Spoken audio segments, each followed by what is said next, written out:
Hey everybody, welcome back to the channel. Today I'll be taking a look at Talisman Legendary Tales, a game for 1 to 6 players, ages 14 and up.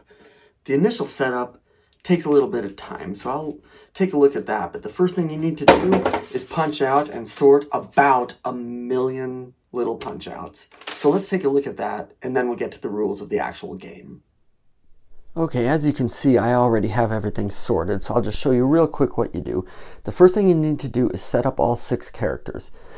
There's actually a 7th character I purchased too, but that's not that important. But every character will have a character card that shows their starting abilities and a special ability. You'll want to attach it to a bag and find all 7, each character has 7 little tokens like this.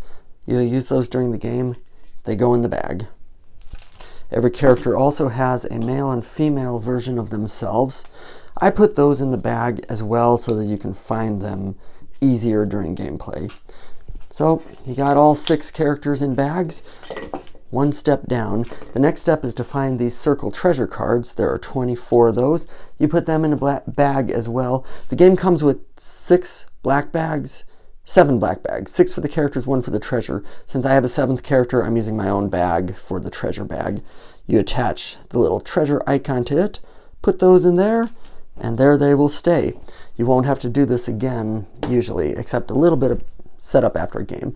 Then you'll find these hex pieces. There are 5 different colors of those: blue, red, green, purple, I think, and gray. You have 5 little plastic bags. You can sort those out, put them in there. Finally, there's some other random pieces, some talisman dice, a time counter, and some hearts. I got in my own baggie to put those in just to make them easier to find later. Then you've also got the hex pieces, which you use to set up the board during the game. And finally, these play mats that keep track of your time during the game. So that's it for the initial setup. Next, we'll go into how to set up your very first quest on Talisman Legendary Tales. Your first step is to pick out a character and a difficulty level. For each player playing, pick a character. I'm just going to use 1 for this little tutorial. I like the druid, so I'll pick him or her, your choice. But it shows their initial starting stats and they have an ability. The druid, for example, if he draws a sword during attack, he can cast it as a hat. So you take out the bag, find your character piece, whichever one you choose to use. Oops. Attach it. I do prefer miniatures to the cardboard cutouts, only because those stands sometimes don't work. And then you make sure you have all 7 of the tokens in the bag. And then you put it aside. So to find your difficulty level, you can choose from easy, medium, and hard. The standard is medium. We'll just say medium. Pick a talisman on the medium level. And if you so choose, you can put the box together like this. And you keep the talisman right there.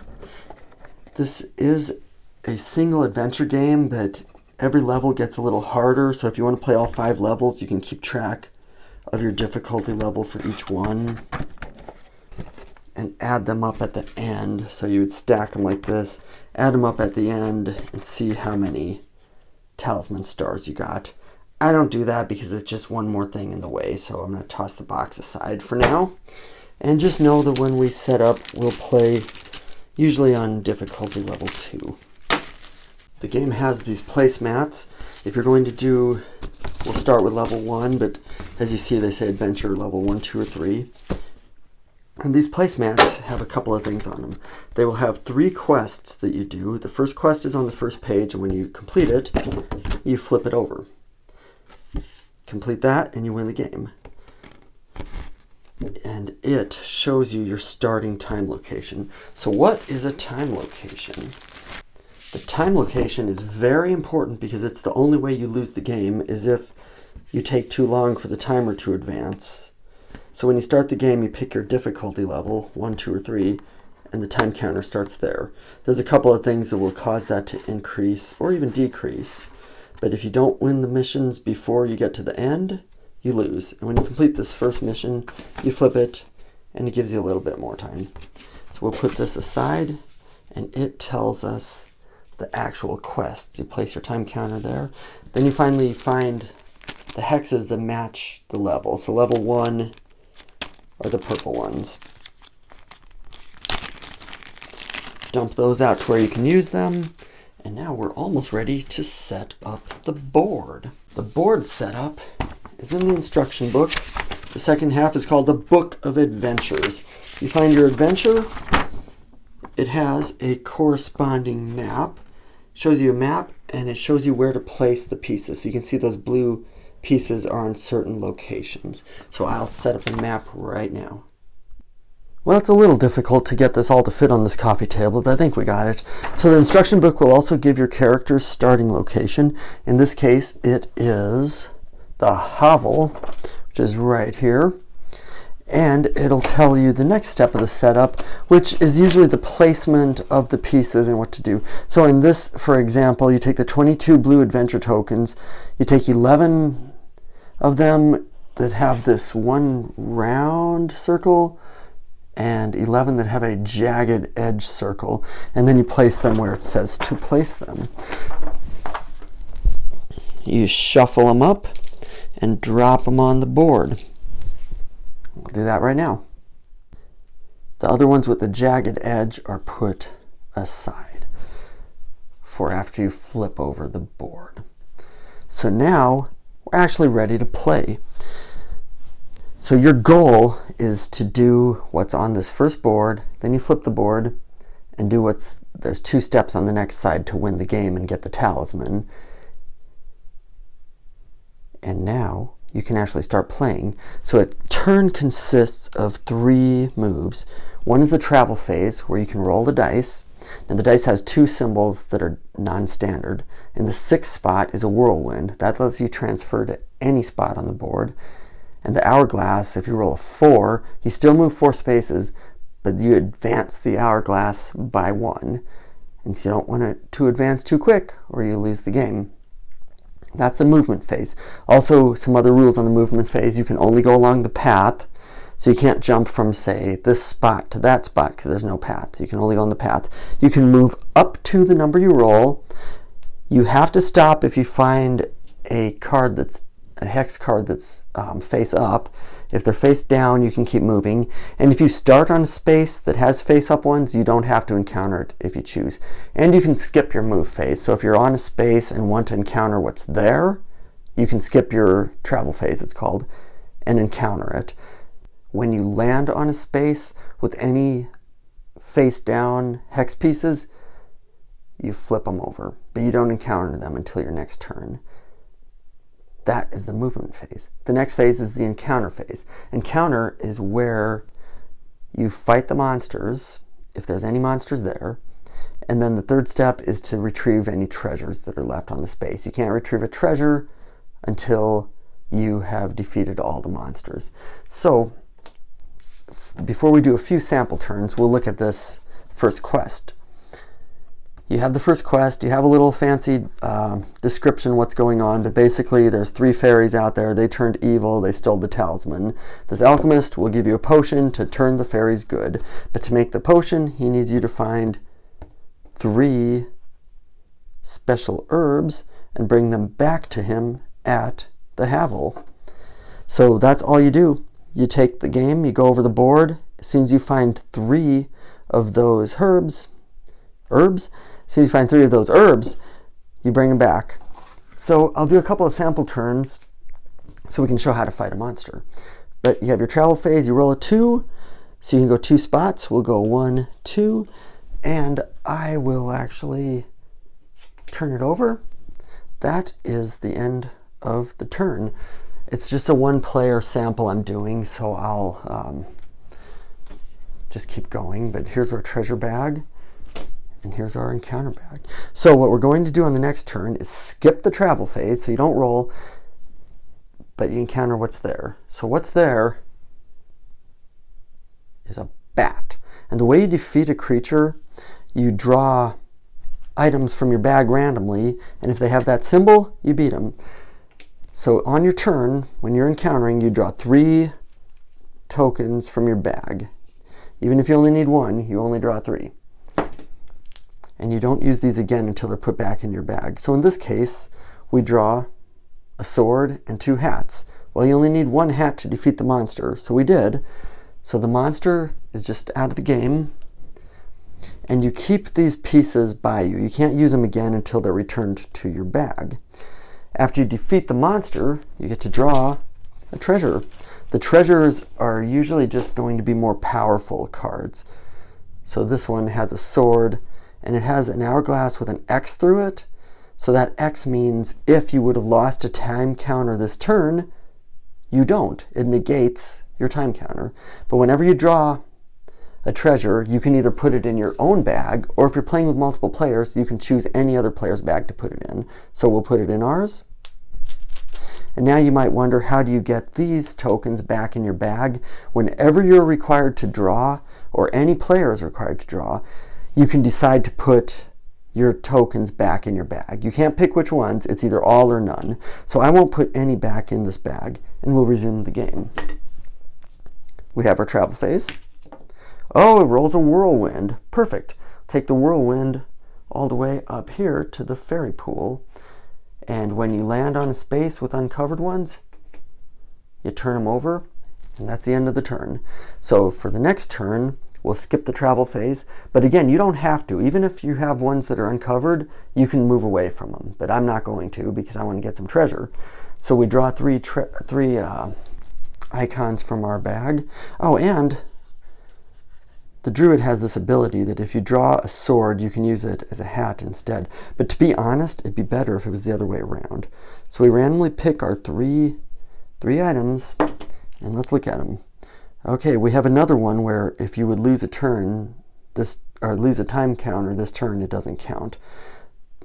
And here we have another sword, and this symbol means you can draw an item from any player's bag. But in a one-player game, you just draw it from your own. So we can defeat one of these creatures. We can defeat the tiny dragon. When you defeat a creature, even if there's 2 and you can only defeat 1, you still get a treasure. So that's out of the game, and we get a treasure. These other ones, you can't, well, wait, we could. So we used this sword to defeat the tiny dragon. It just goes on the pile. So we still have these 2 tokens available, and this one allows us to draw one more, so I will do that.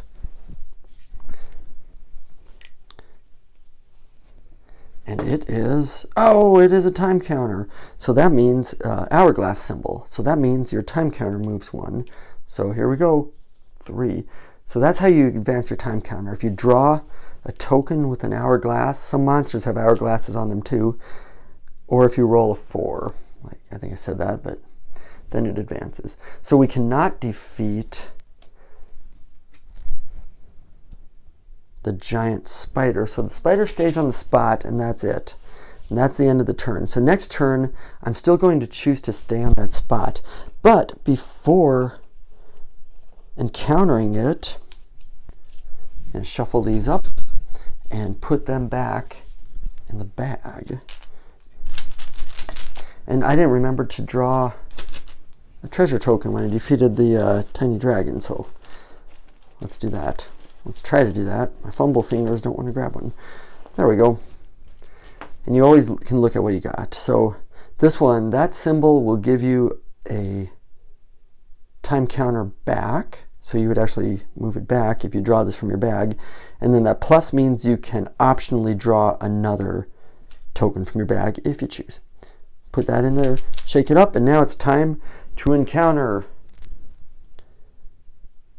the giant spider. So to do that, we draw 3 tokens, and if 2 of them have hats, or using our ability, if one of them has a sword, we could turn it into a hat. So this should be an easy battle. We got the 3 tokens, and what do we have? Okay, we have this, so we can use that, move our time counter back, and if we need to draw another card, we will, but we don't need to because we have one hat, and we can use that sword as another hat because of our ability. So we do defeat the giant spider. He's out of the game, and we got another treasure. So these treasures, when they go in your bag, what they do is, they're just more powerful cards. So like this one will give you a hat and allow you to draw another token if you choose. I'll do a few more turns just to show what happens when you get the herb. So let's roll with our travel phase. Roll a 3, you go 1, 2, and you can stop whenever you want. So we'll stop there. Flip the pieces, and that's the end of the turn. So for the next turn, I will encounter these things. Let's see what we have.